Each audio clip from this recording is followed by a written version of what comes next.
സകല ലോകത്തിന്റെയും രാജാവും എന്റെ കർത്താവുമായ നമ്മുടെ ദൈവം വാഴ്ത്തപ്പെട്ടവൻ. ആ ധന്യവും നിസ്തുല്യമായ നാമത്തിൽ എല്ലാ പ്രിയപ്പെട്ടവർക്കും സന്ധ്യാവന്ദനങ്ങളെ അറിയിക്കുന്നു. ഒരിക്കൽ കൂടെ നമുക്ക് ഒരുമിച്ച് കർത്താവിന്റെ പാദപിടത്തികൾ ദൈവജനമായിരിക്കാൻ ദൈവം നൽകിയ വിലയേറിയ അവസരത്തെ ഓർത്ത് സകല മാനവും പുകഴ്ചയും ഞാൻ കർത്താവിന് അർപ്പിക്കുന്നു. ജോർജ് ഇരിക്കുന്ന എല്ലാവരെയും കർത്താവ് സമൃദ്ധമായി അനുഗ്രഹിക്കുന്നതാകട്ടെ. കർത്താവിന്റെ ദാസൻ ഓർപ്പിച്ചതുപോലെ നമ്മൾ ദൈവജനം ക്രമീകൃതമായി കേൾക്കുകയും പഠിക്കുകയും ഒക്കെ ചെയ്യും. അപ്പോൾ തന്നെ നാം കേൾക്കുന്ന അല്ലെങ്കിൽ പഠിക്കുന്ന തിരുവെഴുത്ത് നമ്മുടെ ജീവിതത്തിൽ പകർത്തിയെടുക്കാൻ കഴിയുന്നില്ല എന്നുണ്ടെങ്കിൽ ഈ പഠനം കൊണ്ട് നമുക്കൊരു പ്രയോജനമുണ്ട്. കേട്ട വചനം വിശ്വാസമായി പരിണമിക്കാകയാൽ അതവർക്ക് ഉപകാരമായി വന്നില്ല. കണ്ടോ, ഒരുപാട്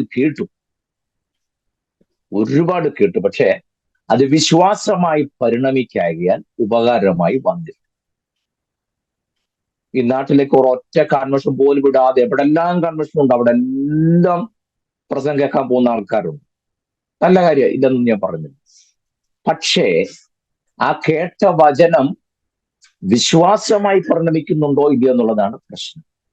അതുകൊണ്ട് നമ്മുടെ ദൈവജന പഠനത്തിൽ കുറെ ഇൻഫർമേഷൻസ് നമ്മൾ കളക്ട് ചെയ്യാന്നുള്ള ഉദ്ദേശത്തോടെ ആരും ദയവായി ക്ലാസ്സിൽ ഇരിക്കരുത്. നമുക്ക് ഇൻഫർമേഷൻ അല്ല ആവശ്യം, ട്രാൻസ്ഫോർമേഷൻ ആണ്. മനസ്സിലായോ?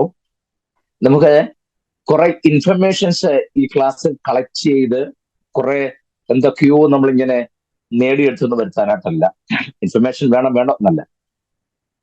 ആ ഇൻഫർമേഷൻസ് നമുക്ക് കിട്ടുമ്പോൾ അത് നമ്മിൽ വിശ്വാസമായി പരിണമിക്കുന്നതിന്റെ തെളിവാണ് നമുക്കുണ്ടാകുന്ന ട്രാൻസ്ഫോർമേഷൻ, വ്യത്യാസം, രൂപാന്തരം. അതുകൊണ്ട് കേൾക്കുന്ന വചനം ആ നിലയിൽ ആയിത്തീരുവാൻ ദൈവം സഹായിക്കട്ടെന്ന് ആത്മാർത്ഥമായി പ്രാർത്ഥിക്കുന്നു. ഞാൻ പകൽ ഇങ്ങനെ ഇന്നത്തെ ക്ലാസ്സിനെ കുറിച്ച് എന്നെ ചിന്തിക്കുകയും ധ്യാനിക്കുകയൊക്കെ ചെയ്തപ്പോൾ എനിക്ക് നമ്മൾ മർക്കോസിന്റെ സുവിശേഷത്തിലാണ് നിൽക്കുന്നത്. മർക്കോസിന്റെ സുവിശേഷത്തിൽ നിന്ന് ഒരു വാക്യം എന്നെ വളരെ സ്ട്രൈക്ക് ചെയ്തു. നിങ്ങളെല്ലാവരും പുസ്തകം തുറന്നോ, 4-ാം അധ്യായം എടുക്കാമോ? മർക്കോസ് 4-ാം അധ്യായം, അതിന്റെ 20-ാമത് വാക്യം ആരെങ്കിലും ഒന്ന് വായിച്ചേ. മർക്കോസ് 4-ാം അധ്യായം 20-ാമത്. നമുക്ക് എല്ലാവർക്കും അറിയാവുന്ന ഒരു വാക്യ, പുതിയ വാക്യമൊന്നുമല്ല, പക്ഷെ അതെടുത്ത് വായിക്കണം, അതാവശ്യം. നല്ല മണ്ണിൽ വിതയ്ക്കപ്പെട്ടതോ വചനം കേൾക്കുകയും അംഗീകരിക്കുകയും ചെയ്യുന്നവർ തന്നെ. അവർ 30, 60, 100 മേനി വിളയുന്നു. എങ്ങനെയാ? 30, 60, 100 മേനി വിളയുന്നു. കണ്ടോ, 30, 60, 100 അല്ലേ? കൊള്ളാം. Ascending order and descending order അത് ഇതിനകത്തും കാണാവേ.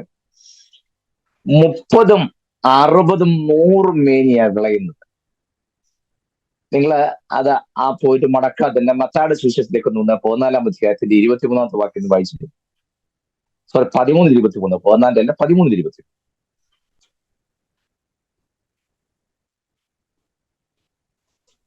മത്തായി 13-23.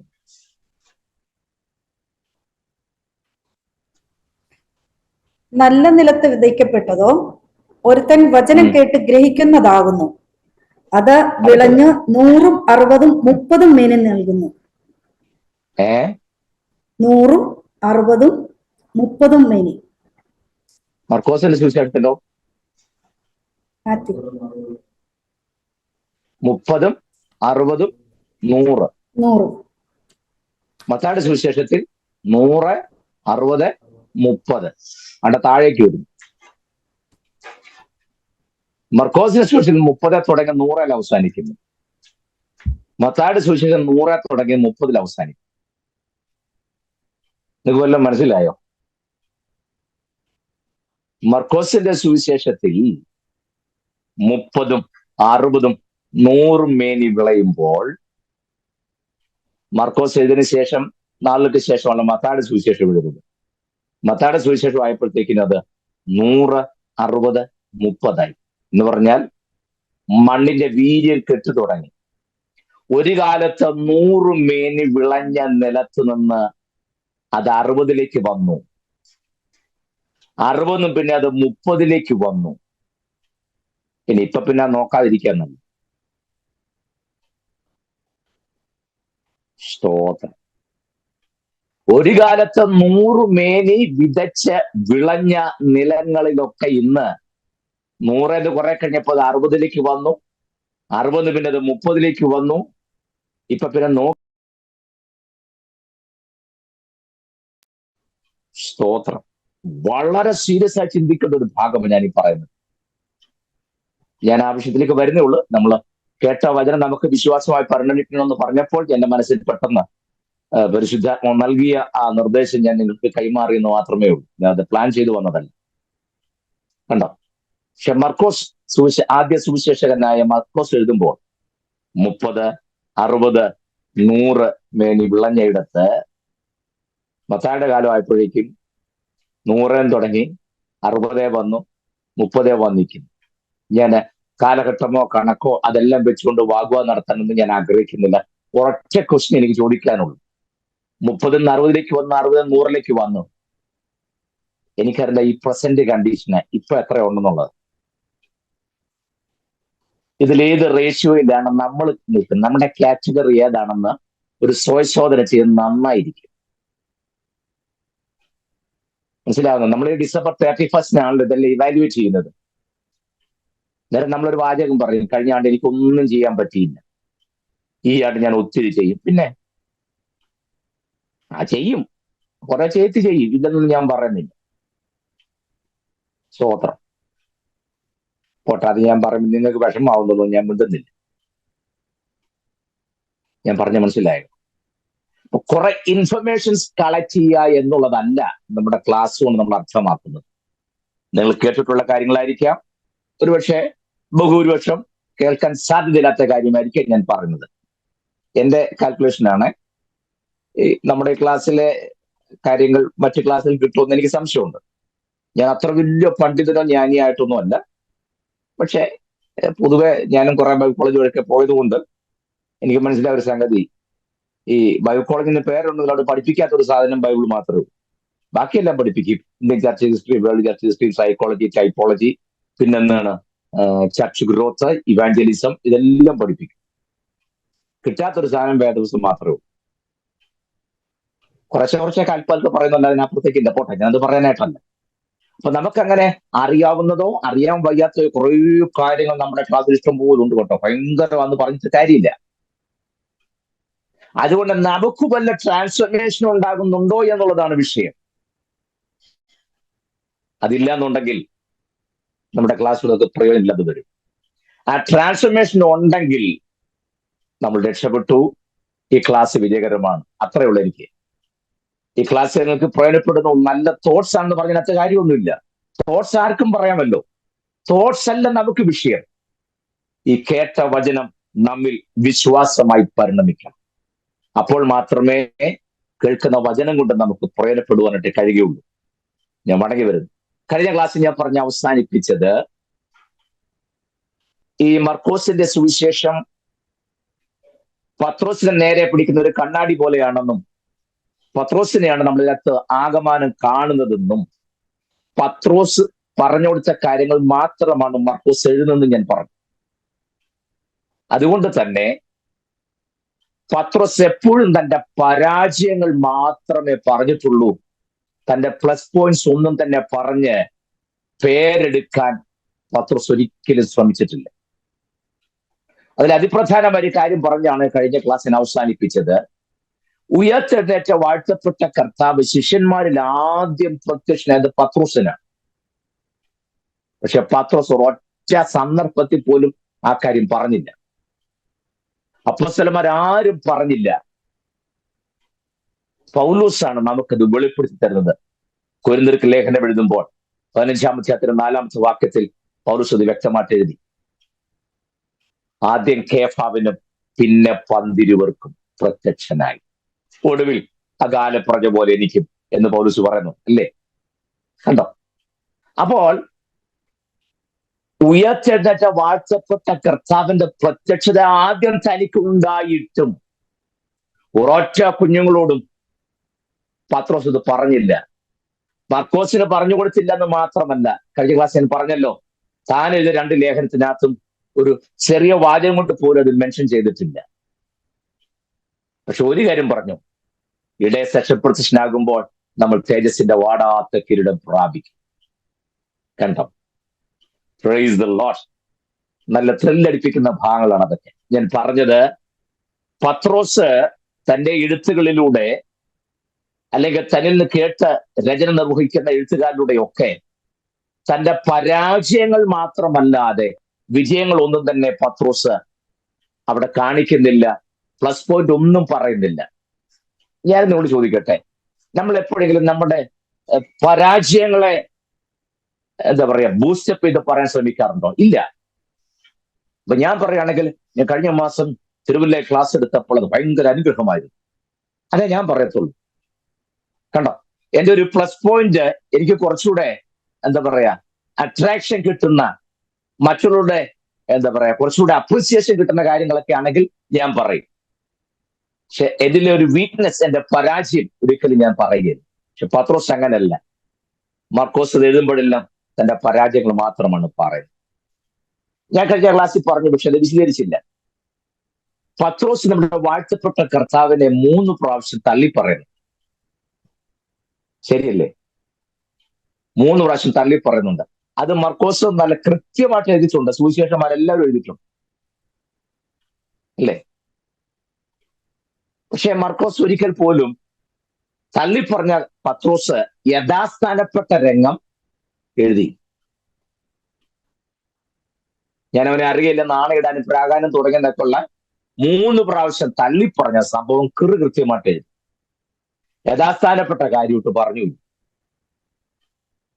കാരണം അത് പത്രോസ് പറഞ്ഞല്ലേ മർക്കോസിന് എഴുതാൻ പറ്റൂ. അല്ല, മറ്ററിവൊന്നും മർക്കോസിന് ഇല്ലല്ലോ. ക്ലിയർ ആയില്ലേ? പത്രോസ് അത് പറഞ്ഞു കൊടുത്തില്ല. പക്ഷെ യോഹന്നാൻ അത് എഴുതി. ഈ തള്ളിപ്പറഞ്ഞ രംഗവും ഭയങ്കര കേട്ടോ. അതിൽ ഒരു രംഗം മാത്രം ഞാൻ പറയാം. അതാ, നിങ്ങള് ഈ മത്തായിയുടെ സുവിശേഷം 26-ാം അധ്യായത്തിന്റെ 73-ാമത്തെ വാക്യം വായിക്കാമോ? മത്തായിയുടെ സുവിശേഷം 26-73. Yes, right, 26-73. അല്പനേരം കഴിഞ്ഞിട്ട് അവിടെ നിന്നവർ അടുത്തു വന്ന് പത്രോസിനോട്, നീയും അവരുടെ കൂട്ടത്തിലുള്ളവൻ സത്യം, നിന്റെ ഉച്ചാരണവും നിന്നെ വെളിവാക്കുന്നുവല്ലോ എന്ന് പറഞ്ഞു. അപ്പോൾ അവൻ, ആ മനുഷ്യനെ ഞാൻ അറിയുന്നില്ല എന്ന് പ്രാകുവാനും ആണയിടുവാനും തുടങ്ങി. ഉടനെ കോഴി കൂകി. എന്നാറേ കോഴി കൂകും മുമ്പേ നീ 3 വട്ടം എന്നെ തള്ളിപ്പറയുമെന്ന് യേശു പറഞ്ഞ വാക്ക് പത്രോസ് ഓർത്ത് പുറത്തുപോയി അതിദുഃഖത്തോടെ കരഞ്ഞു. Thank you so much.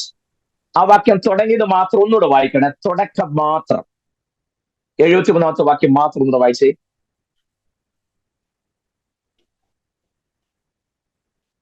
യോ സിസ്റ്റർ നെറ്റ് പോയെന്ന് തോന്നുന്നു. അല്പനേരം കഴിഞ്ഞിട്ട് അവിടെ നിന്നവർ അടുത്തു വന്ന് പത്രോസിനോട്, നീയും അവരുടെ കൂട്ടത്തിലുള്ളവൻ സത്യം, നിന്റെ ഉച്ചാരണവും നിന്നെ വെളിവാക്കുന്നുവല്ലോ എന്ന് പറഞ്ഞു. മതി. ഈ പത്രോസെ കർത്താവിനെ ക്രൂശിക്കാൻ വേണ്ടി ഇവരെ പിടിച്ചുകൊണ്ട് പോയല്ലോ. പുള്ളിക്ക് എല്ലാ സംഭവം കാണണം, പക്ഷെ പിൻഗമിക്കാൻ നോക്കിയല്ല. അങ്ങനെയാണ് എല്ലാവരുടെ തീ കാഞ്ഞുകൊണ്ടിരിക്കുന്ന സന്ദർഭത്തിൽ തീ കായാൻ വേണ്ടിയിട്ട് പത്രോസും ചെന്നിരുന്നു. അപ്പൊ ഒരു പെങ്കൊച്ച് പറഞ്ഞു, ഇങ്ങനെ നോക്കിയിട്ട് പറഞ്ഞു, നീയും ആ കൂട്ടത്തിലുള്ളതല്ലേ, നിന്റെ ഉച്ചാരണം അത് വെളിവാക്കുന്നു എന്ന് പറഞ്ഞു. അവിടെ എനിക്കൊരു കാര്യം പറയാൻ വേണ്ടിയില്ല. ആരെങ്കിലും ഇംഗ്ലീഷ് ബൈബിൾ ഉണ്ടോ? ആരെങ്കിലും ഇംഗ്ലീഷ് ബൈബിള്? ആ വാക്ക് ഇംഗ്ലീഷ് ഒന്ന് വായിക്കാമോ? If you can, it will be more clear. ആരെങ്കിലും കയ്യിലുണ്ടോ? ഇല്ലെങ്കിൽ ഞാൻ വായിക്കാം. ഞാൻ മലയാളം ബൈബിൾ ഇംഗ്ലീഷ് ബൈബിൾ എടുത്ത് വെച്ചിട്ടുണ്ട് എന്റെ മുമ്പിൽ. നിങ്ങളെ കൊണ്ട് വായിപ്പിക്കാൻ വേണ്ടിയിട്ട് ഞാൻ ചോദിക്കുന്നത്. ആരെങ്കിലും ഉണ്ടെങ്കിൽ, ഞാനിങ്ങനെ ഉണ്ടെങ്കിൽ എന്ന് പറഞ്ഞ സമയം പോകണ്ടായിട്ട് വരും അല്ലേ? വെരി ഗുഡ്, വളരെ നന്ദി ഗ്രേസ് മോനെ. കണ്ട, ആഫ്റ്റർ എ വൈൽ ആരും വായിക്കണ്ടോ? ഞാൻ ഇങ്ങനെ വായിക്കണോ? After a while came unto him they that stood by and said to Peter, surely thou also art one of them, for thy speech bewareth thee. കണ്ടോ? അത് king James version, old king James version വളരെ ഇഷ്ടപ്പെട്ടു എനിക്ക്. അത് എത്ര രസമായിട്ടോ കൊടുത്തിരിക്കുന്നത് അറിയാമോ? എത്ര രസമായിട്ട് ആ ഭാഷ കൃത്യമായിട്ട് കൊടുത്തിരിക്കുന്നത് അല്ലേ? And a little later those who stood by came upon and said to Peter, surely you also are one of them. കാരണം for your speech betrays you. മതി, താങ്ക് യു, വളരെ നന്ദി. അപ്പൊ എന്താ സംഭവം അറിയാമോ? അവര് പറയാ യുവർ സ്പീച്ച് ബിട്രേസ് യു. വേറെ പറയും your accent also betrays you എന്ന്. നിന്റെ ശൈലി, നിന്റെ സംഭാഷണ ശൈലി കേട്ടാൽ അറിയാതെ നീയും ആ കൂട്ടത്തിലുള്ളതാണ്. സ്തോത്രം. ആരിപ്പോ ആത്മാവിൽ നിറയരുതേ, ഞാൻ പറഞ്ഞ കേൾക്കണം. നമ്മളോട് ഇതൊക്കെ പറഞ്ഞ അന്നേരം രക്തം ചെയ്യും ഗ്ലോറി പറഞ്ഞപ്പോ ഒരു ഗ്ലോറിയും പറയരുത്. ഞാൻ പറഞ്ഞ് നന്നായിട്ട് കേൾക്കുക. അതിന് നന്നായിട്ട് കഴിച്ചതിന് ശേഷം ആശീർവാദം പറഞ്ഞതിന് ശേഷം കുറച്ചു നേരം നിറഞ്ഞു. ഇപ്പൊ ഇത് ശാന്തമായിട്ട് കേൾക്കണം. സ്തോത്രം. നിന്റെ ശൈലി കേട്ടാൽ അറിയാം നീയും ആ കൂട്ടത്തിലുള്ളതാണെന്ന്. Your accent also betrays you. Your speech betrays you. എടാ, നിന്റെ ശൈലിയും സംസാരം കേട്ടാൽ അറിയാലോ നീയും ആ കൂട്ടത്തിലുള്ളതാണെന്ന്. ഈ ക്ലാസ് ഇരിക്കുന്ന നിങ്ങളോട് ഞാൻ ചോദിക്കട്ടെ, നിങ്ങളുടെ സംസാരം കേട്ടാൽ ആരെങ്കിലും പറയുമോ നിങ്ങളും കർത്താവിന്റെ കൂടെ ഉള്ളതാന്ന്? ഹോളിനകത്ത് കണ്ട് പിടിപെടാന്ന് വെക്കുന്ന കാര്യമല്ല ഞാൻ ചോദിച്ചത്. സ്തോത്രം.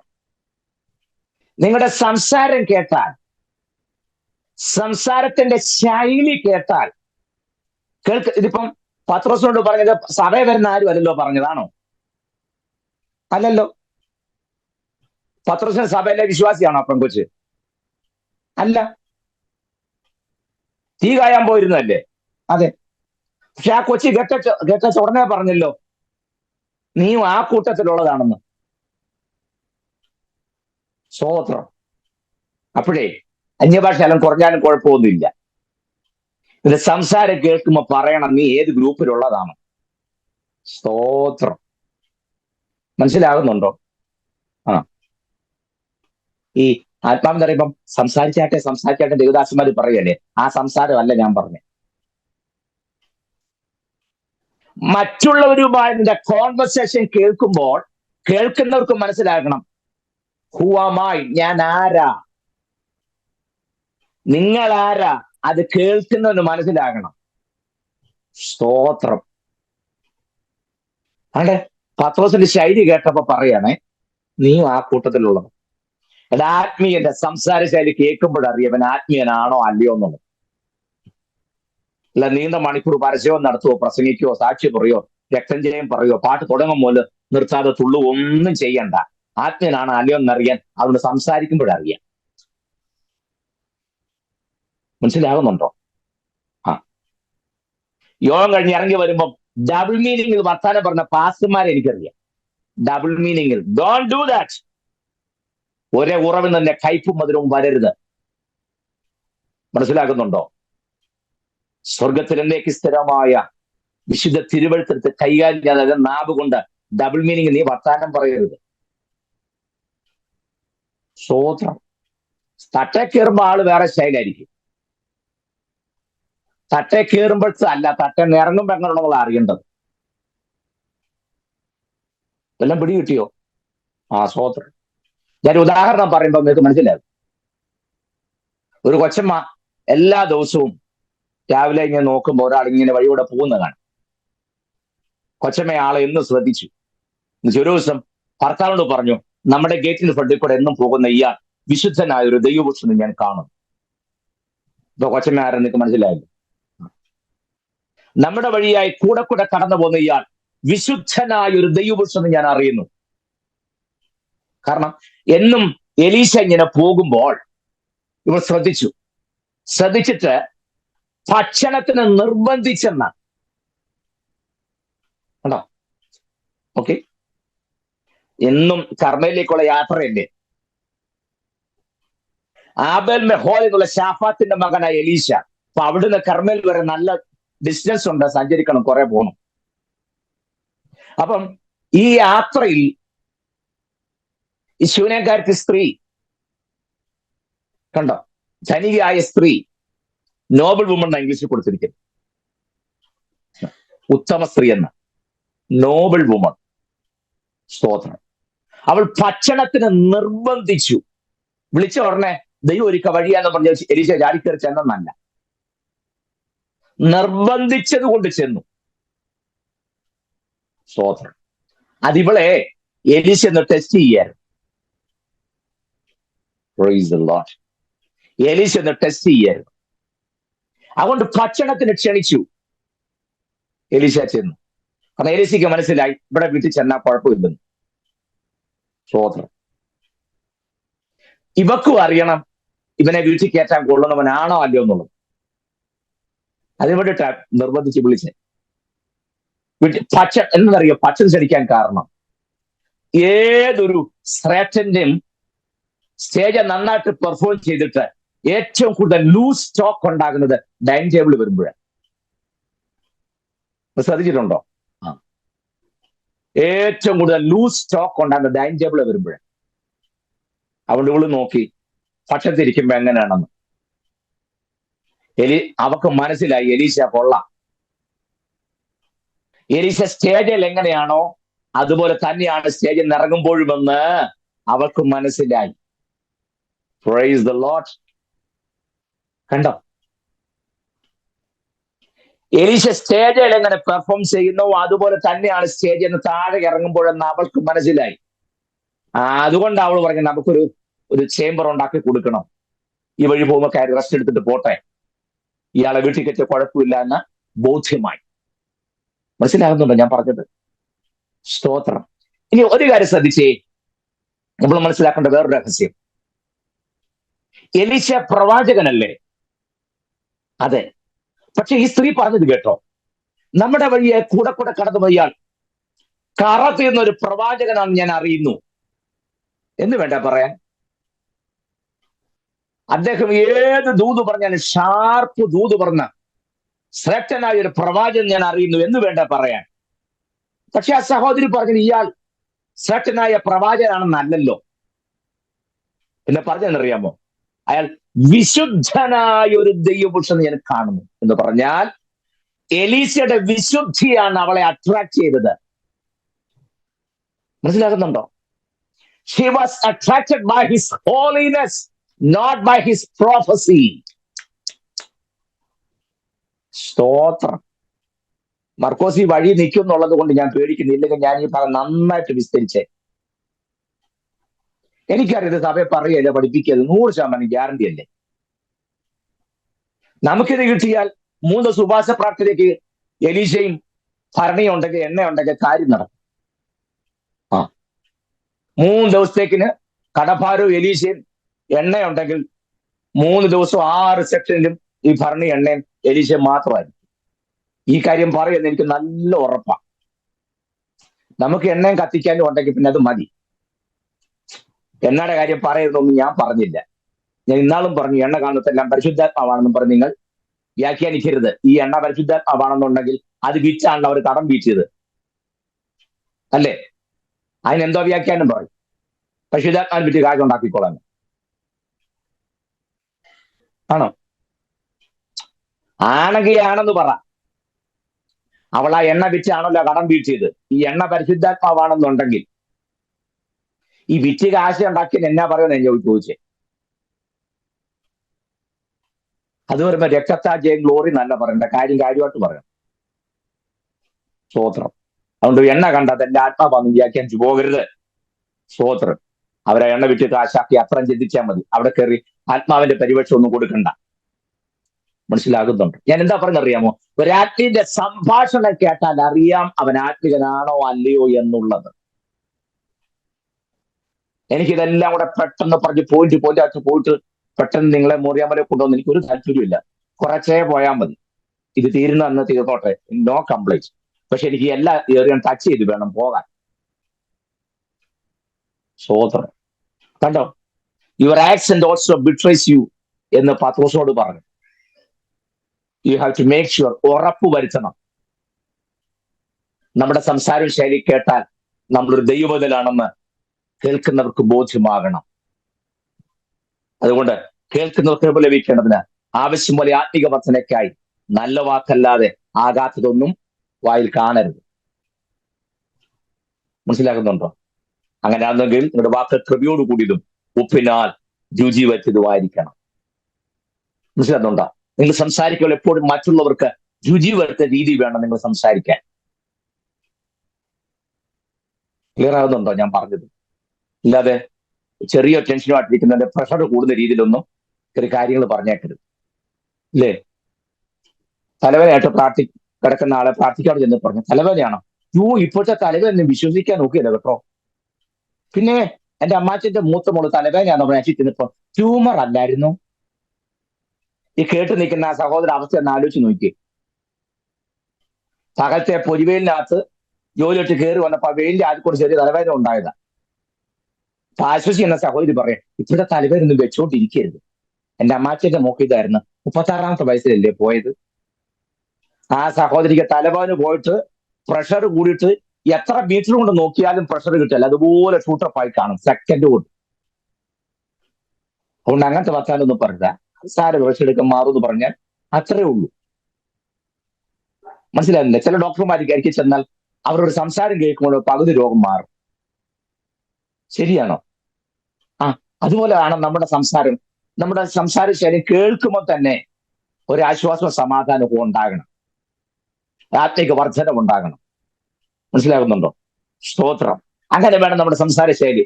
നമ്മുടെ ക്ലാസ്സിലുള്ള ജോസ് പ്രകാശ് പാസ്റ്റർ എന്റെ ഏറ്റവും അടുത്ത സ്നേഹിതനാണ്. ഞങ്ങൾ ഒരുമിച്ച് ബൈബിളിൽ പഠിച്ചതുമാണ്.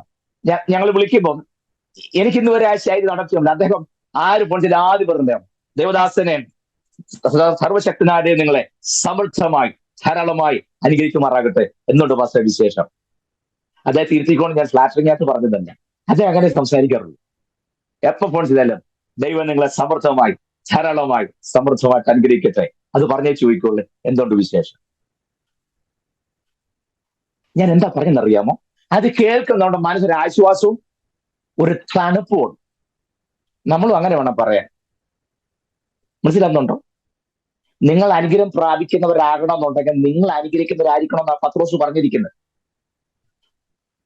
അനുഗ്രഹം പ്രാപിപ്പാൻ വിളിക്കപ്പെട്ടവരായതുകൊണ്ട് നിങ്ങൾ ആദ്യം അനുഗ്രഹിക്കണം. കണ്ടോ? മറ്റോട് സംസാരിക്കുമ്പോഴും ദൈവം നിങ്ങളെ അനുഗ്രഹിക്കട്ടെ, ദൈവം സമർത്ഥമായിട്ട് അനുഗ്രഹിക്കട്ടെ, അത് പറഞ്ഞാൽ എന്താ കുഴപ്പം? സ്വോത്രം. അങ്ങനെ ആയിരിക്കട്ടെ. ഞാനെന്തറിയോ പത്രോസിന്റെ കാര്യം ഇത് പറയാതിരുന്ന ലൊക്കത്തിൽ. അതുകൊണ്ടാണ് പത്രോസിന്റെ ശൈലി കേട്ടപ്പോഴേ ആ സഹോദരി പറഞ്ഞു, നീയും ആ കൂട്ടത്തിലുള്ളതാണ്. ഇന്നത്തെ കാലഘട്ടത്തിൽ ആ ദൂത് അല്പം റെലവെന്റ് ആയതുകൊണ്ട് ഞാൻ പറയാൻ കാരണം, നമ്മുടെ ശൈലി കേട്ടാൽ അറിയണം നമ്മൾ ആരുടെ കൂടാണ്. അതെന്താ കാര്യം എന്നറിയാമോ? പല കാരണങ്ങളുണ്ട്. അത് ഒറ്റൊരു കാര്യം ഞാൻ പറയാം. മുമ്പ് പറഞ്ഞിട്ടുണ്ടെന്ന് എനിക്ക് അറിഞ്ഞുകൂടാ, ഉണ്ടെങ്കിൽ ഇല്ലെങ്കിൽ ഞാൻ പറയാം. ഈ പത്രോസിന് നേരത്തെ ജോലി എന്തായിരുന്നു? മീൻപിടുത്തമല്ലായിരുന്നോ? അല്ലേ? അതെ. ഈ മീൻ കച്ചവടക്കാരുടെ സംസാരം എങ്ങനെയാ? മീൻ കച്ചവടം നടത്തുവരെ എങ്ങനെ വർത്താനം പറയുന്നത്? എന്തൊരു അലപ്പും ബഹളമായിരിക്കും അല്ലേ? അത് വളരെ മൗനമായിട്ടാണ്. പ്രിയമുള്ളവരെ, ഇന്നും മത്തി കിട്ടിയിട്ടില്ല, അയല മാത്രമേ ഉള്ളൂ, നെയ്മീൻ മാത്രം കിട്ടുവാൻ തൊക്കെ ഇവിടെയാക്കി തീർന്നു, അങ്ങനെയൊക്കെയാണോ പറയുന്നത്? അല്ല, എന്നോ അലച്ച് ബഹളം വെച്ചുള്ള സംസാരം അല്ലേ? വാ അമ്മച്ചി അപ്പച്ചായിട്ട് പിടയ്ക്കുന്ന മീൻ, ചേച്ചി ചേട്ടാ എന്നൊക്കെ പറഞ്ഞല്ലേ. നല്ല 1-ാം ക്ലാസ് മീനാണ്, പിടയ്ക്കുന്ന മീൻ, വാ മേടിച്ചോ എടുത്തു എന്നൊക്കെ എന്തോ ഒരു അലപ്പും ബഹളമാണ്. ആ ശൈലിയിൽ ഉണ്ടായിരുന്ന പത്രോസ് 3.5 വർഷം കർത്താവിന്റെ കൂടെ നടന്നപ്പോ ശൈലി മാറി. സ്തോത്രം. 3.5 വർഷം കൊണ്ട് സംസാരത്തിന്റെ ശൈലി മാറി. അതാ പ്രകോപിച്ച് പറയാ, നീയും ആ കൂട്ടത്തിലുള്ള, നീ ഗലീലക്കാരനല്ലേ, നീയും ആ കൂട്ടത്തിലുള്ള. ഗലീലക്കാരുടെ ആക്സിഡന്റ് വ്യത്യാസമുണ്ട്, അത് ഞാൻ പിന്നെ പറഞ്ഞോളാം മുന്നോട്ടുള്ള പഠനത്തിൽ. കർത്താവിന്റെ കൂടെ നടന്നപ്പോ ശൈലി മാറിയേ. സ്തോത്രം. അതുകൊണ്ട് ആ പ്രകോപിച്ച് പറഞ്ഞു, നീയും ആ കൂട്ടത്തിലുള്ളതാണെന്ന് ഉറപ്പാന്ന് പറഞ്ഞു. ഞാൻ സാധാരണ പറയാറുണ്ട്, പണ്ടൊക്കെ നിങ്ങൾ പലരിപ്പം വെളി രാജ്യത്തിരുന്നുകൊണ്ട് ക്ലാസ്സിൽ പങ്കെടുക്കുന്നവരുണ്ടല്ലോ, എന്നാലും നിങ്ങൾ ഇവിടുന്ന് പോയവരാണല്ലോ, അവിടെ തന്നെ ജനിച്ചു വളർന്നവരാണല്ലോ. നിങ്ങൾ പണ്ടൊക്കെ ഈ സന്ധ്യയാവുമ്പോൾ ദൈവമക്കളെ കൂട്ടായ്മയ്ക്കായി റോഡിൽ നടന്നു പോകും അല്ലേ? ഇന്നത്തെ പോലെയുള്ള എമർജൻസിയും ടോർച്ചും കാര്യങ്ങളൊന്നുമില്ല. ചൂട്ട് കെട്ടിയല്ല പെട്രോൾ മാക്സും ഒക്കെ ആയിട്ടായിരിക്കും പോകുന്നത്. ഒത്തിരി ദൈവമക്കളോട് ഒരുമിച്ച് വഴി ഇങ്ങനെ വർത്തമാനം പറഞ്ഞ് പോവുക. അപ്പം വയസ്സുള്ള ആൾക്കാർ പറയും കൂട്ടായ്മക്കാരാ പോകുന്നത്. ഇന്ന് യോഗം ഉണ്ടല്ലേ, യോഗത്തിന് പോകണല്ലോ. അപ്പൊ വഴിയെ പോകുന്ന കാണുമ്പോഴേ അവർക്കറിയാം കൂട്ടായ്മക്കാരാ പോകുന്നത്.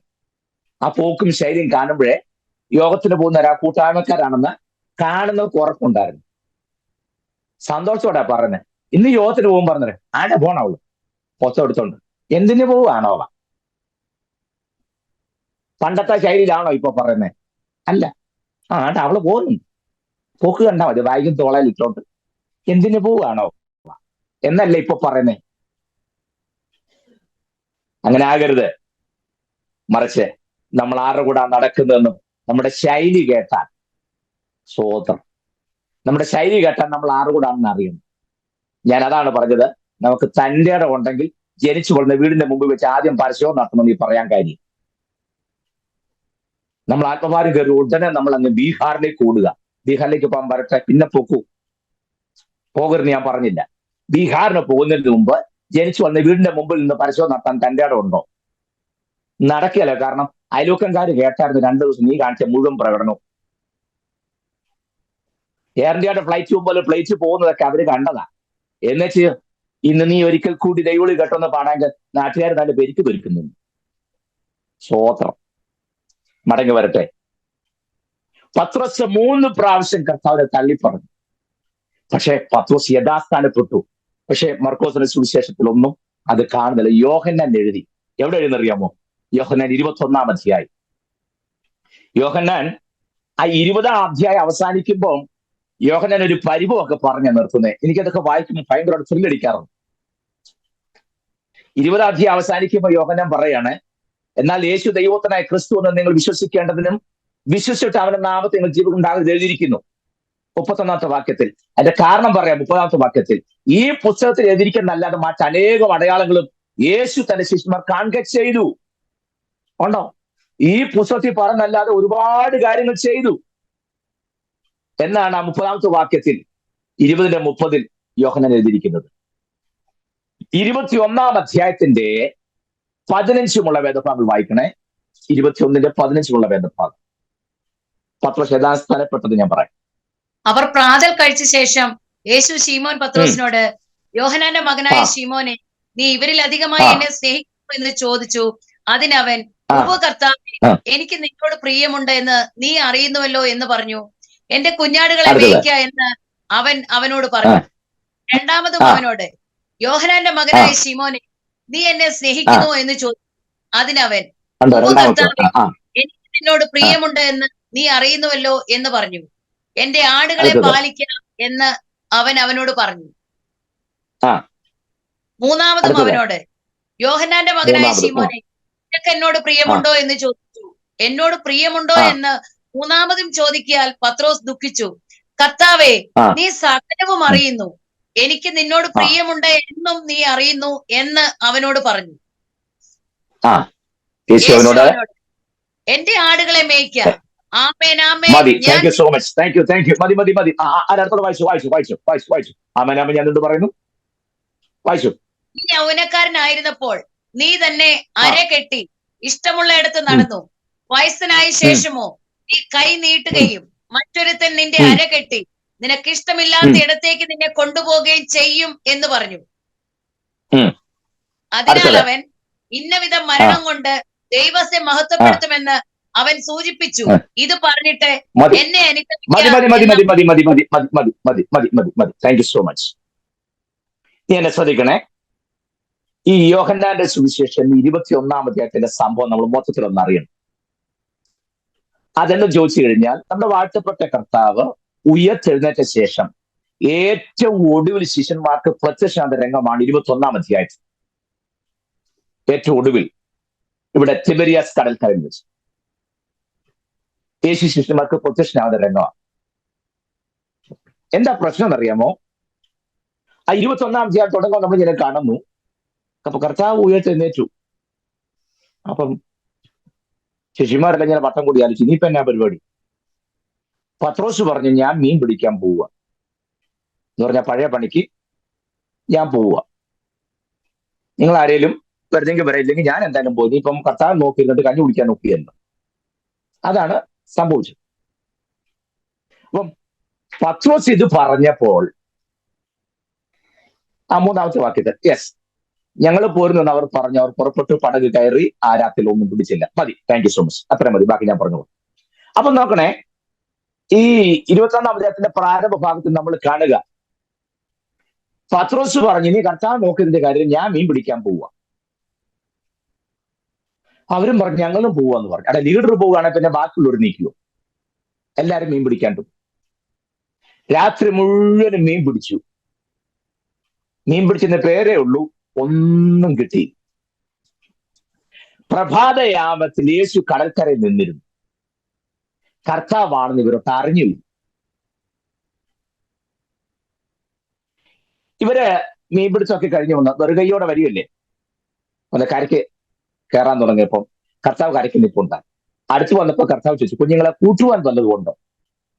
ഇപ്പൊ പറഞ്ഞില്ലേ, രാത്രി കൊണ്ട് അധ്വാനിച്ചു, ഒന്നും കിട്ടിയില്ല. കയറി വാ, ബ്രേക്ക്ഫാസ്റ്റ് കഴിക്കാൻ പറഞ്ഞു. അപ്പോൾ കനൽ വെച്ച് ചുട്ടാടെ മീനും കൊടുത്തു. അത് കണ്ടപ്പോൾ കർത്താവാണെന്ന് മനസ്സിലായി. പത്രോസ് ചോർത്ത് വരൽ ചുറ്റി വീണ്ടും വെള്ളത്തിൽ ചാടി. കയറി വന്നു കഴിഞ്ഞപ്പോൾ ചോദ്യ സംഭാഷണമാണ് നമ്മൾ കണ്ടത്. എനിക്ക് ഇവിടെ അല്പം ഏറെ വിശദീകരിക്കാനുണ്ട്. നിങ്ങൾ പ്രയാസമില്ലാതെ ഇരിക്കുന്നു എന്ന് വിശ്വസിക്കുന്നു. ഈ 21 അധ്യായം തുടങ്ങുമ്പോൾ നമ്മൾ കണ്ടല്ലോ, പത്രോസ് പറയാ ഞാൻ മീൻ പിടിക്കാൻ പോവാ. ശേഷം മറ്റുള്ളവർ പറഞ്ഞു ഞങ്ങൾ പോരുക എന്ന് പറഞ്ഞു. ഇവിടെ നിങ്ങൾ എന്റെ ഒരു ചോദ്യത്തിന് ഉത്തരം തരണേ. ലൂക്കോസ് 5-ാം അധ്യായത്തിൽ യേശു ഗന്നസരത്ത് തടാകത്തിന്റെ കരയിൽ നിൽക്കുമ്പോൾ പലരും വന്ന് വല കഴിക്കുന്നു, പടകടിച്ച് കിടക്കുന്നു. അത് ശിമോൻ പത്രോസിന്റെ പടയിലേക്ക് യേശു കയറി. കരയിൽ നിന്ന് അല്പം നീക്കണമെന്ന് പറഞ്ഞു. പത്രോസ് നീക്കി കൊടുത്തു. ശിമോൻ പത്രോസ് നീക്കി കൊടുത്തു. അതിലിരുന്നു കൊണ്ട് പ്രസംഗിച്ചു കഴിഞ്ഞപ്പോൾ കർത്താവ് പറഞ്ഞു ആഴത്തിലേക്ക് വലയിറക്കാൻ. അപ്പോൾ പത്രോസ് പറയാം, നാളെ രാത്രി അധ്വാനിച്ച് ഒന്നും കിട്ടിയില്ല, പക്ഷെ നിന്റെ വാക്കിന് ഞാൻ വലയിറക്കാന്ന് പറഞ്ഞു. ആ വാക്ക് എന്താണെന്നൊക്കെ ഞാൻ പിന്നെ പറയാം, പഠിക്കാനുണ്ടല്ലോ. വലയിറക്കി പെരുത്ത മീൻകൂട്ടം കിട്ടി. വല കീറുമാറായി. കണ്ടോ?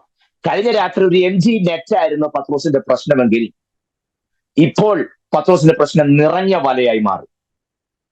കൊട്ടാറായി വല. ശരിയല്ലേ? ചെറുപടകളെ കൂടെ വിളിച്ചു. അവരെല്ലാവരും വന്ന ബന്ധപ്പെട്ട വല വലിച്ച് കരക്കി കയറ്റി. ഉടനെ കർത്താവ് പറഞ്ഞു, എന്നെ അനുഗമിക്കുക, ഞാൻ നിന്നെ മനുഷ്യ പിടിക്കുന്നവരാക്കും. ഉടനെ പത്രോസ്, അടുത്ത വാക്ക് ശ്രദ്ധിക്കണം, പടകും വലയും വിട്ട് അവനെ അനുഗമിച്ചു. വാചകം വിട്ട് കളയരുതേ. വലയും വിട്ടു പടകം ഉപേക്ഷിച്ചിട്ട് കർത്താവിന്റെ പിന്നാലെ പോയി. ശരിയല്ലേ? ഓക്കെ, ഇവിടാണ് എന്റെ ചോദ്യം. വലയും പടകും ഉപേക്ഷിച്ചിട്ടാണ് കർത്താവിന്റെ പിന്നാലെ ഇറങ്ങിയത്. കർത്താവ് ഉയർത്തെഴുന്നേറ്റ് കഴിഞ്ഞപ്പോൾ ഇപ്പൊ പത്രോസ് പറയാണ്, ഉയർത്തെഴുന്നേറ്റ് പോയല്ലോ, ഇനി നോക്കിയതിന്റെ കാര്യമില്ല, ഞാൻ മീൻ പിടിക്കാൻ പോവുകയാണ്, നിങ്ങൾക്ക് നിങ്ങളുടെ ഇഷ്ടം പോലെ, അപ്പൊ ഞങ്ങളും വരിക എന്ന് പറഞ്ഞു. എന്റെ ചോദ്യം, ഈ വലയും പടകും ഉപേക്ഷിച്ചല്ലേ പോയത്? അതെ. പിന്നെ ഇപ്പൊ എവിടെ വല കിട്ടിയേ?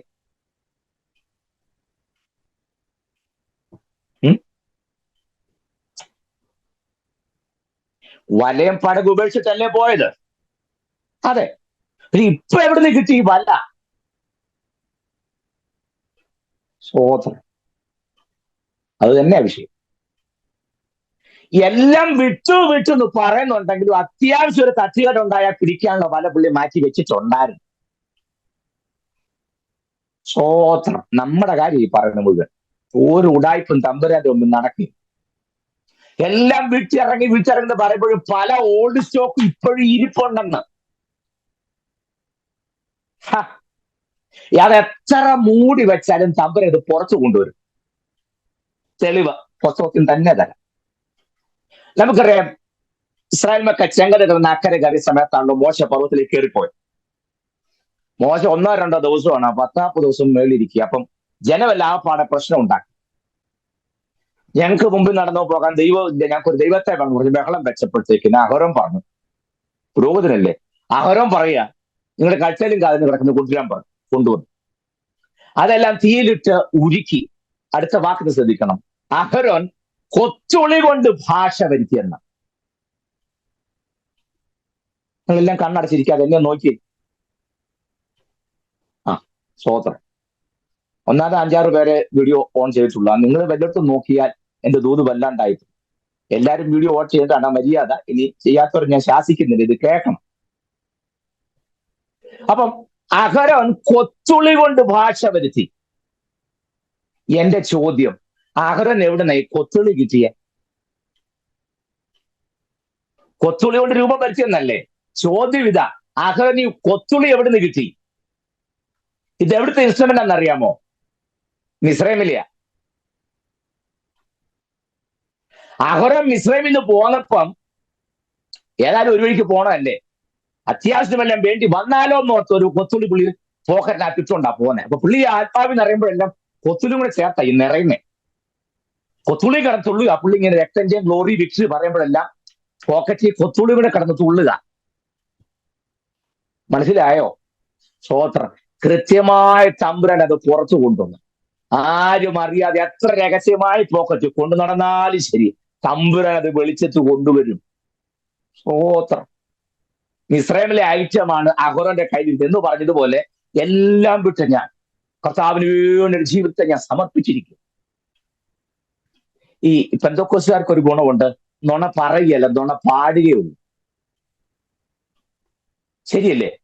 പെന്തക്കോസ്തുകാർ അങ്ങനെ ഗുണം, നുണ പറയല്ല, പക്ഷെ നുണ പാടും. നീ മാത്രം മതി, നീ മാത്രം മതി. നല്ല കളിയായി. മാത്രം മതിയല്ലോ അല്ലേ? തുറന്നും വേണ്ടല്ലോ. സ്തോത്രം.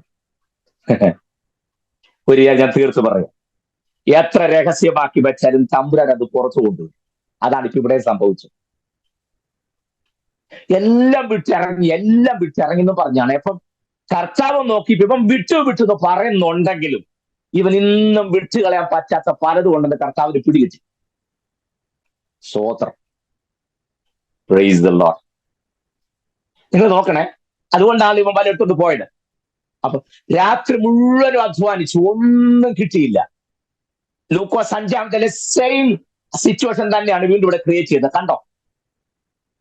രാത്രി മുഴുവനും അധ്വാനിച്ചു, ഒന്നും കിട്ടിയില്ല. കർത്താവ് കരയ്ക്ക് നിൽപ്പുണ്ട്, കർത്താവ് വന്നിട്ട് അറിഞ്ഞുമില്ല. അന്നേരം ചോദിച്ച കുഞ്ഞുങ്ങളെ കൂട്ടാൻ പറ്റുമോ എന്ന് പറഞ്ഞത് ഈ എന്താ പറയാ, മുക്കുവന്മാരുടെ ഒരു ശൈലിയാണ്. അതെ, അല്ലാതെ ഇവിടെ ചോറ് വെന്തിരിപ്പുണ്ട് കറിക്ക് എന്തെങ്കിലും ഉണ്ടോന്നല്ല അതിനർത്ഥം. കൂട്ടാൻ വല്ലതും ഉണ്ടെന്ന് ചോദിച്ചാൽ നല്ല ചാകരയായിരുന്നോ, മീൻ ഇഷ്ടംപോലെ കിട്ടിയോ എന്നാണ് മുക്കുവന്മാരുടെ സംസാര ശൈലി. മനസ്സിലാവുന്നുണ്ടോ? അന്നേരം പറഞ്ഞില്ല ഒന്നും കിട്ടിയില്ല, രാത്രി അതുകൊണ്ട് ഒന്നും കിട്ടിയിരുന്നു. അപ്പൊ കർത്താവ് പറഞ്ഞ കാര്യം ബ്രേക്ക്ഫാസ്റ്റ് കഴിക്കാൻ പറഞ്ഞ കരന്മേൽ ചുട്ട അടയും മീനും ഇവർക്ക് കൊടുത്തു. പത്രോസിന്റെ കയ്യിൽ അടയും മീനും കൂടെ കിട്ടിയപ്പോ പത്രോസ് ഞെട്ടിപ്പോ. അന്നേരം തന്ന ആളുടെ മുഖത്തേക്ക് നോക്കുന്നു. അതെന്താ കാര്യം? അടയും മീനും കൈ കിട്ടിയപ്പോൾ പത്രോസ് പെട്ടെന്ന് തന്ന ആളുടെ മുഖത്തേക്ക് നോക്കും. എന്താ കാര്യം അറിയാമോ? ഇങ്ങനത്തെ അടയും മീനും ഒരാൾ മാത്രമേ മുമ്പ് പത്രോസിന്റെ കൈ കൊടുത്തിട്ടുള്ളൂ. സ്തോത്രം. അത് വാഴ്ത്തപ്പെട്ട കർത്താവാ. സോളി സിസ്റ്റർ മാത്രം ഏതായാലും ഒരു സ്തോത്രം. ഞാൻ എല്ലാരും സ്തോത്രം പറയുന്ന വിചാരിച്ച് അത് കേട്ടോ. നമ്മൾക്ക് സ്തോത്രം വേണമെങ്കിൽ ഇന്ന് രാത്രിക്കാലം നീ ഇരിക്കുന്ന ഇടത്ത് ദൈവാത്മാവ് ഇറങ്ങുമെന്ന് വ്യാപരിച്ച് നീ ഇരിക്കുന്ന കസേര ഉരുട്ടി മറിച്ച് ഒരു വലിയ ഇവിടെ നടക്കുന്നപ്പോഴാണെങ്കിൽ എല്ലാവരും പിടിപെടാന്നിരിക്കും. എന്റെ ക്ലാസ്സിൽ ഏറ്റവും വലിയ ഗുണം ഇതാ, ഞാൻ വലിയ കിഞ്ചൽ കണക്കിന് വെയിറ്റുള്ള സാധനം എടുത്തുകൊണ്ട് വന്ന ശകല പോലും ഏറിക്കുകയല്ല. നമുക്കത് ഏശിയേ ഇല്ല. പോട്ടെ. ഈ അപ്പവും മീനും കണ്ടപ്പോൾ പത്രോസ് പെട്ടെന്ന് തന്നവന്റെ മുഖത്തേക്ക് നോക്കി. കാരണം മുൻപ് ഇതുപോലത്തെ സെയിം അടയും മീൻ ഒരാളെ തന്നിട്ടുള്ളൂ. അത് വാഴ്ത്തപ്പെട്ട കർത്താവാ. അന്ന് വിളമ്പിയതാ. ആ സെയിം അടയും മീനും കണ്ടപ്പോഴാണ് തന്നവന്റെ മുഖത്തേക്ക് നോക്കി കർത്താവാണെന്ന് മനസ്സിലായി. ഞാൻ പാപിയാണ്, അരിച്ച മനുഷ്യൻ, എന്നെ വിട്ടു പോകണമെന്ന് പറഞ്ഞ് പത്രോസ് കരയ്ക്ക് നിന്നും വെള്ളത്തിലേക്ക് ചാടി. സ്നേഹസമ്പന്നനായ കർത്താവ് പറഞ്ഞു, കേറി വാ എന്ന് ഒരു ചോദ്യം ചോദിച്ചു. 3 പ്രാവശ്യം തള്ളി പറഞ്ഞവനെ കൊണ്ട് 3 പ്രാവശ്യം യഥാസ്ഥാനപ്പെടുന്ന രംഗം കണ്ടോ? യോഹന്നാന്റെ മകനായ ശിമോനെ, നീ ഇവരിലധികമായി എന്നെ സ്നേഹിക്കുന്നുവോ? അവിടെ ഒരു പ്രശ്നമുണ്ട്. ഇവരിലധികമായി എന്നെ സ്നേഹിക്കുന്നുവോ എന്നാണ് മലയാളത്തിൽ. എന്നാൽ ഇംഗ്ലീഷിൽ അങ്ങനല്ല. Do you love me more than these things? ഇവയിലധികമായി എന്നെ സ്നേഹിക്കുന്നുവോ എന്നാ. ഇവരിലധികമായിട്ടൊന്നല്ല, ഇവയിലധികമായി എന്നെ സ്നേഹിക്കുന്നുവോ? ഇവയിലധികമാണെന്ന് പറഞ്ഞാൽ ഏവയിലധികമായി.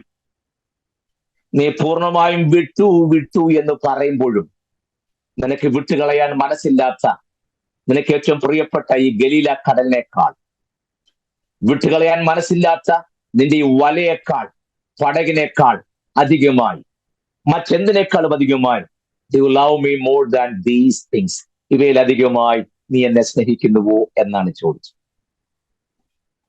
പത്രോസ് പറഞ്ഞു, കർത്താവേ, ഞാൻ എന്നെ സ്നേഹിക്കും. വീണ്ടും ചോദിച്ചു, യോഹന്നാന്റെ മകനായ ശിമോനെ, നീ എന്നെ സ്നേഹിക്കുന്നുവോ? കർത്താവേ, ഞാൻ നിന്നെ സ്നേഹിക്കും.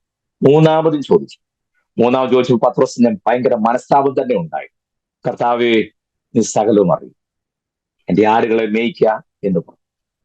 അത് കഴിഞ്ഞിട്ട് പത്രോസിനോട് കർത്താവ് പറയുകയാണ്, നീ ഇപ്പോൾ ഇഷ്ടമുള്ളതുപോലെ സഞ്ചരിക്കുകയും തന്നെത്താൻ അരമുറുക്കുകയും നിനക്ക് ഇഷ്ടമുള്ള സ്ഥലത്തേക്ക് പോവുകയും ചെയ്യും.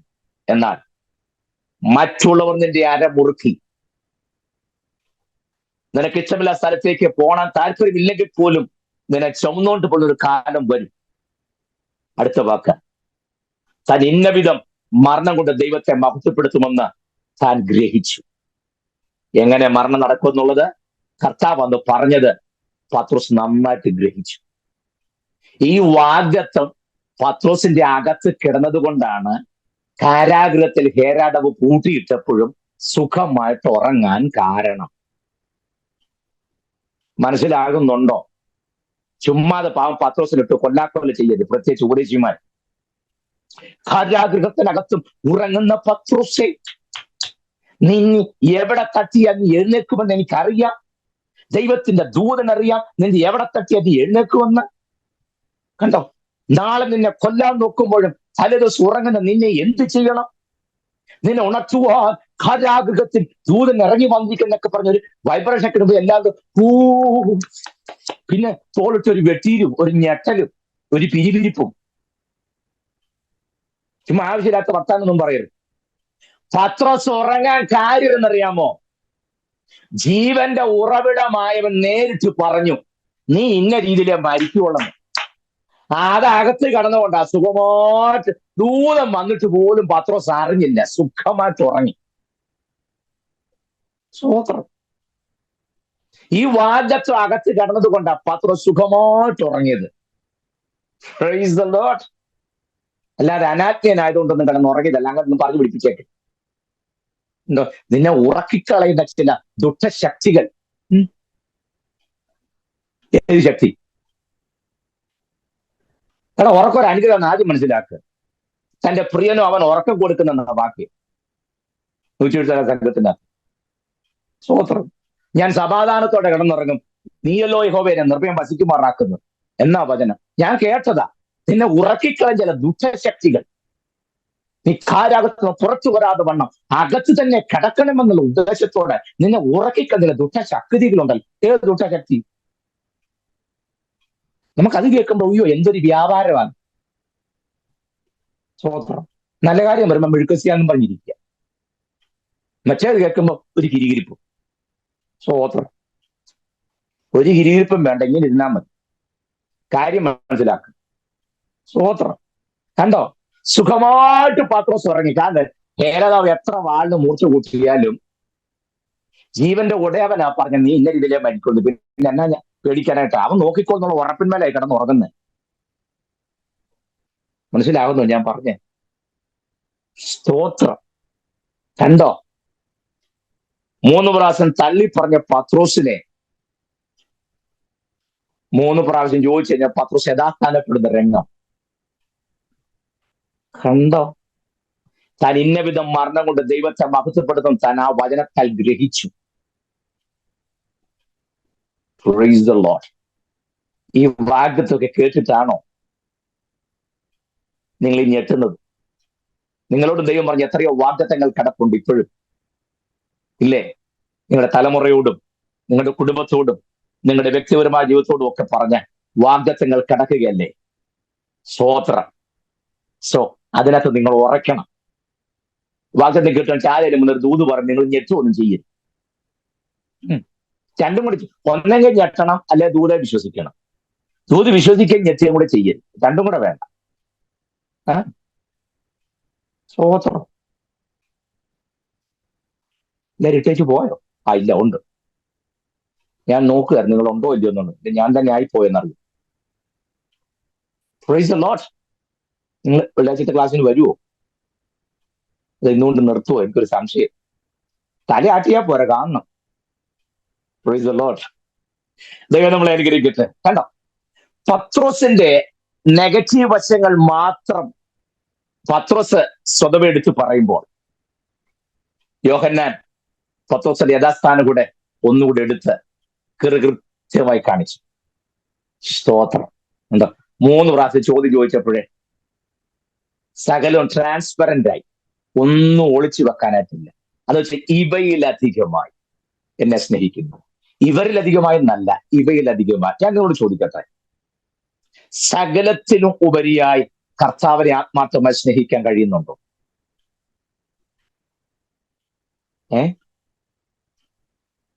സകലത്തിലും അധികമായി കർത്താവിനെ സ്നേഹിക്കാൻ കഴിയുന്നുണ്ടോ ചോദിച്ചേ.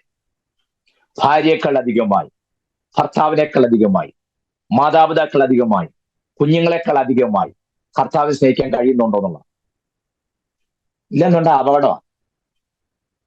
ഞാൻ ഒറ്റക്കാരെ പറഞ്ഞ് വേഗം അവസാനിപ്പിക്കാം. അതിന്റെ ഒരാശയം മാത്രം, എല്ലാം വിശദീകരിക്കാനല്ലേ. ഉൽപ്പത്തി 22-ാം അധ്യായത്തിൽ അബ്രഹാമിനെ ദൈവം വിളിച്ചു പറയാ, അബ്രഹാമിനെ വിളിച്ചതിന് അടിയനിത അടുത്ത മറുപടി, കർത്താവിന്റെ മറുപടി, നീ സ്നേഹിക്കുന്ന നിന്റെ ഏകജാല ഇസ്ഹാക്കിനെ തന്നെ കൂട്ടിക്കൊണ്ട് ചെന്ന് ഞാൻ നിന്നോട് കൽപ്പിക്കുന്ന സ്ഥലത്ത് അവനെ മോറിയാമലിൽ എനിക്ക് വേണ്ടി ഹോമയാൻ കഴിക്കണമെന്ന്. അയ്യോ, കുഴഞ്ഞ് നമുക്ക് അബ്രഹാം അധികാലത്ത് എഴുന്നേറ്റു, കഴുതയ്ക്ക് കോപ്പിട്ട് കെട്ടി വിറക് കീറിയെടുത്തും കൊണ്ട് ഇസ്ഹാക്കിനെ ദാസന്മാരെ കൂട്ടിക്കൊണ്ട് പോവുക. ഞാൻ കേട്ടിരിക്കുന്ന മുഴുവൻ അന്ന് രാത്രി മുഴുവൻ അബ്രഹാം തിരിഞ്ഞും മറിഞ്ഞ് കിടക്കുകയാണ്, ഹൃദയം വിങ്ങി പൊട്ടുകയാണ്. ബാലിനെയും കൊണ്ട് പോകണമല്ലോ എന്ന് നിങ്ങളോട് ആരാ പറഞ്ഞേ? അബ്രഹാമിന് ഒരു വിങ്ങലും ഇല്ല, ഒരു പ്രശ്നമില്ല. നേരെ ഒന്ന് വെളുത്ത് കിട്ടാൻ നോക്കിയിരിക്കുക. കാരണം ആദ്യത്തെ ഒറ്റ സെന്റൻസിൽ കാര്യം പിടികിട്ടി. ഹൃദയം പറയാ, നീ സ്നേഹിക്കുന്ന നിന്റെ ഏകജാന ഇസ്ഹാക്കിനെ കൂട്ടിക്കൊണ്ട് പോകാൻ പറഞ്ഞപ്പോഴേ ചോദ്യം എന്താണ്? അബ്രഹാമിന് ക്ലിക്കാൻ. കാര്യം പറയാം. അബ്രഹാമിന് വേറൊരു പേരുണ്ട്, പറയാമോ? യാക്കോബ് ലേഖനത്തിൽ കാണുന്നുണ്ട്, ദൈവത്തിന്റെ സ്നേഹിതൻ. മനസ്സിലായോ? ദൈവത്തിന്റെ സ്നേഹിതനാണ് ആര്? അബ്രഹാം. ഉൽപ്പത്തി 12 വായിക്കുകയാണ്, ഞാൻ ചെയ്യുവാനിരിക്കുന്ന എന്റെ ദാസനെ അബ്രഹാമിനോട് മറച്ചു വെക്കുമോ? ദൈവം എന്ത് ചെയ്യണമെങ്കിലും ആരോട് പറഞ്ഞേ ചെയ്യുള്ളൂ? അബ്രഹാമിനോട് പറഞ്ഞിട്ടില്ല. അവർ തമ്മിൽ അത്ര ക്ലോസാ, അവർ തമ്മിൽ ഫ്രണ്ട്ഷിപ്പ്. മനസ്സിലായോ? എന്ത് ചെയ്യണമെങ്കിലും അബ്രഹാമിനോട് പറഞ്ഞിട്ട് ചെയ്യൂ. അത്ര ഇന്റിമസിയാണ് അബ്രഹാമും ദൈവവും തമ്മിൽ. അപ്പം ദൈവത്തിന് സ്നേഹിതനായ അബ്രഹാമിന്റെ ജീവിതത്തിലെ ശൂന്യത മനസ്സിലാക്കിയ ദൈവം തമ്പുരാൻ 100-ാമത്തെ വയസ്സിൽ അബ്രഹാമിന് ഒരു കൊച്ചിനെ കൊടുത്തു, ഇസ്ഹാക്ക്. അപ്പൊ എന്ത് ചെയ്യുന്നതിന് മുമ്പ് ആരോട് പറഞ്ഞിട്ടേ ചെയ്യൂ? അബ്രഹാമിനോട് പറഞ്ഞിട്ടേ ചെയ്യൂ. കാരണം അവർ നമ്മളെ സ്നേഹം അത്ര വലുതായി. പക്ഷെ കൊച്ചിനെ കിട്ടിയതിന് ശേഷം ഉണ്ടല്ലോ, എന്തെങ്കിലും പറയാൻ അബ്രഹാമിന് നോക്കുമ്പോ അബ്രഹാമിനെ കാണാനില്ല. പുള്ളി എപ്പോഴും ലുലുമാളിൽ നിൽക്കുക, ലാക്ടേറ്റം മേടിക്കാൻ കൊച്ചിന്. സ്വോത്രം. മനസ്സിലാകുന്നുണ്ടോ ഞാൻ പറഞ്ഞ? എപ്പം നോക്കിയാലും പുള്ളി ലുലുമാളിലുണ്ട്. പുള്ളിക്ക് കൊച്ചിന് അത് മേടിക്കുന്നു, ഇത് മേടിക്കുന്നു, പിന്നെ കൊച്ചിനെ കളിപ്പിക്കാനുള്ള സൂത്രം മേടിക്കുന്നു. എന്ന് വേണ്ട എപ്പോ നോക്കിയാലും കൊച്ചെന്ന ഒരു ചിന്ത മാത്രമേ ഉള്ളൂ. എന്ന് പറഞ്ഞാൽ അതുവരെ അബ്രഹാമിന്റെ മുഴുവൻ സ്നേഹവും ആർക്ക് കിട്ടിക്കൊണ്ടിരുന്നു? ദൈവത്തിന് കിട്ടിക്കൊണ്ടിരുന്നു. ദൈവത്തിന് കിട്ടിക്കുന്ന സ്നേഹം ഇപ്പൊ എങ്ങോട്ട് ഡൈവേർട്ട് ചെയ്യാൻ തുടങ്ങി? കൊച്ചിന് കൊടുക്കാൻ തുടങ്ങി. സ്തോത്രം. ഇപ്പൊ തമ്പുരാന് മനസ്സിലായി, 100ാമത്തെ വയസ്സ് ഞാൻ ഒരു കൊച്ചിനെ കൊടുത്താണല്ലോ കുഴപ്പമായത്, ഞാനല്ലേ കൊടുത്തത്. അബ്രഹാം ചോദിച്ചു, അബ്രഹാമേ, മുമ്പ് മുഴുവൻ സ്നേഹം എന്നോടായിരുന്നു, ഇപ്പൊ സ്നേഹം മുഴുവൻ കൊച്ചിനോടല്ലേ? അതെ, നീ സ്നേഹിക്കുന്ന ആ കൊച്ചിനെ ഞാൻ വളർത്താത്തൊന്ന് ഞാൻ കഴിച്ചേക്കാൻ പറഞ്ഞു. സംഭവം പിടികിട്ടിയോ? സ്തോത്രം. അപ്പൊ ദൈവം അബ്രഹാമിന് പിടികിട്ടി, അത് ശരി, എന്നെ ടെസ്റ്റ് ചെയ്യായിരുന്നല്ലേ. അപ്പൊ അബ്രഹാമിന് വല്ല വിധേനം തെളിയിക്കണം, സ്നേഹം മുഴുവൻ കൊച്ചിനോടല്ല ദൈവത്തോടായിരിക്കണം. അത് കാരണം നേരം വെളുക്കാന്നില്ല, വെളുപ്പിനെ പുള്ളി എന്നിട്ട് വേറെ കീറിയെടുത്ത് കൊച്ചിനെയും വിളിച്ച് ദാസന്മാരെ വിളിച്ചുകൊണ്ട് പോവുക. സ്തോത്രം. അവിടെ ചെന്ന് ഈ ഇടയ്ക്ക് അബ്രഹാം ചോദിക്കുന്നുണ്ട്, അപ്പ കാര്യങ്ങളെല്ലാം ഉണ്ടെങ്കിലും മൃഗമൊക്കെ അതൊക്കെ ദൈവം നോക്കിക്കോ, നീ വന്നോളാൻ പറഞ്ഞു. സ്തോത്രം. അവിടെ ചെന്ന് യാഗപീഠം പണിത് വിറകു അടുക്കി എണ്ണയെല്ലാം ഒഴിച്ച് റെഡിയാക്കിയിട്ട് ഇസഹാക്കിനെ പിടിച്ചാൽ കിടത്തി. നമ്മളെങ്ങാനുമാണ് ഈ യാഗപീഠം പണിത് പറയും, മോനെ ഒന്നുകൂടെ നമുക്ക് ജാഗരിക്കാം, വേറെ വല്ലതും കാണുന്നുണ്ടോ? വേറെ ഏതെങ്കിലും വഴി നമ്മോട് ദൈവം കാണിക്കാതിരിക്കയില്ല. ഒന്നുകൂടെ നമുക്ക് മുട്ട് മടക്കാം, ഒരു 7 നമുക്ക് ഒന്നുകൂടി ഇരുന്നാലോ? അബ്രഹാം 7-നും 3-നും ഒന്നും പോയില്ല. കൊച്ചിനെട്ട് യാഗപീഠത്തെ വെട്ടാൻ നോങ്ങി. ദൈവം ഒരു വിളി വിളിച്ചു, അബ്രഹാമേ അബ്രഹാമേ, ബാലന്റെ മേൽ കൈവെക്കരുത്. നിങ്ങളൊന്ന് ശ്രദ്ധിക്കണേ, പിന്നീട് ഇത് വായിച്ച് നോക്കിയാൽ മതി. 22:1 അബ്രഹാം എന്ന് വിളിച്ചതിന് അടിയനിത, ഒറ്റ പ്രാവശ്യം വിളിച്ചപ്പോഴേ അടിയനിത എന്ന് അബ്രഹാം പറഞ്ഞു. അത് യാഗം നടത്താൻ പോകണമെന്ന് പറയാൻ വേണ്ടി വിളിച്ചതാണ്. ഒറ്റ വിളിച്ചപ്പോഴേ അടിയനിത എന്ന് പറഞ്ഞു. പക്ഷെ യാഗം നിർത്തണമെന്ന് പറയാൻ ദൈവത്തിന് 2 പ്രാവശ്യം വിളിക്കേണ്ട തോന്നുന്നു. ദൈവത്തിന്റെ മനസ്സിലായി ഇവൻ ഒറ്റ വിളിക്ക് നിൽക്കുകയായിരുന്നു. ആശാരി ഉപദേശി പറയും പോലെ ദൈവം ഞെട്ടിപ്പോയി. അവിടെ ദൈവം വിളിച്ച് വിളി കണ്ടോ? ഒറ്റ വിളിയല്ല, അബ്രഹാമേ അബ്രഹാമേ, 2 പ്രാവശ്യം വിളിച്ചു. അലിവൻ വെട്ടും ദൈവത്തിന് പിടി കിട്ടി. ആ വിളി വിളിച്ചില്ലാതെ അബ്രഹാം ഉറപ്പായിട്ടും വെട്ടിയാണ്. അതുകൊണ്ടാ യാഗം കഴിച്ചിട്ടായിട്ട് ദൈവം അംഗീകരിക്കാൻ കാര്യം. ഞാനവർക്ക് അബ്രഹാമിന്റെ സ്ഥാനത്ത് നമ്മളെങ്ങാനും ആയിരുന്നെങ്കിൽ അവിടെ നടക്കാൻ സ്ഥിതി ഒന്ന് ആലോചിച്ച് നോക്കി. നമ്മുടെ ഒരു സാക്ഷിയോ ഇടപാടും ഒക്കെ ഉണ്ടാകുന്ന യാഗത്തിന് മുമ്പ് ഇന്നുകൊണ്ട് കത്തിയും കൈ പിടിച്ചോട്ട്. സ്തോത്രം. പക്ഷെ അബ്രഹാം ദൈവത്തെ അനുസരിച്ച് അങ്ങനല്ല. കാരണം പ്രൂവ് ചെയ്യണം, എന്റെ സ്നേഹം കുഞ്ഞിനോടല്ല ദൈവത്തോട് മാത്രമാണ്. നമ്മൾ പാടും, എന്റെ സ്നേഹം നിനക്ക് മാത്രം, വേറെ ആരും കവരുക എന്നൊക്കെ പാടിയച്ച് നമ്മുടെ സ്നേഹം ഏതെല്ലാം വഴിക്ക് പോകും നമുക്ക് തന്നെ അറിയത്തില്ല. സ്തോത്രം. ഞാൻ പറഞ്ഞ മനസ്സിലാകുന്നുണ്ടോ? അതേ ചോദ്യമാണ് ഇവിടെ പത്രോസോട് ചോദിച്ചത്. പ്രൂവ് ചെയ്യാൻ പറഞ്ഞു, മറ്റെന്തിനേക്കാളും അധികമായി. നിങ്ങളോട് ഞാൻ പറയട്ടെ, ദൈവം നമ്മെ ഉപയോഗിക്കണം എന്നുണ്ടെങ്കിൽ മറ്റെന്തിനേക്കാളും ഉപരിയാൽ, നമ്മുടെ ജോലിയേക്കാൾ, നമ്മുടെ പ്രൊഫഷനേക്കാൾ, നമ്മുടെ സാലറിയേക്കാൾ, നമ്മുടെ ആരോഗ്യത്തെക്കാൾ, നമ്മുടെ സൗന്ദര്യത്തെക്കാൾ, നമുക്കുള്ളതിനേക്കാൾ, നമ്മുടെ മാതാപിതാക്കളെക്കാൾ, നമ്മുടെ കുഞ്ഞുങ്ങളെക്കാൾ അവരിന്ന് കളയണമെന്നതിനർത്ഥം സകലത്തിലും കാത്തു നടത്തുന്ന പ്രാണം തന്നവനായിരിക്കട്ടെ നമ്മുടെ സ്നേഹം മുഴുവനായും അനുഭവിക്കുന്നത്. Praise the Lord. ലോകസ്നേഹം ദൈവത്തോട് ശത്രുത്വമാകയാൽ ദൈവസ്നേഹം നിലനിൽക്കുന്നതായിരിക്കണം. എങ്കിൽ മാത്രമേ ദൈവത്തിന് എന്തെങ്കിലും ചെയ്യാനായിട്ട് പറ്റുകയും.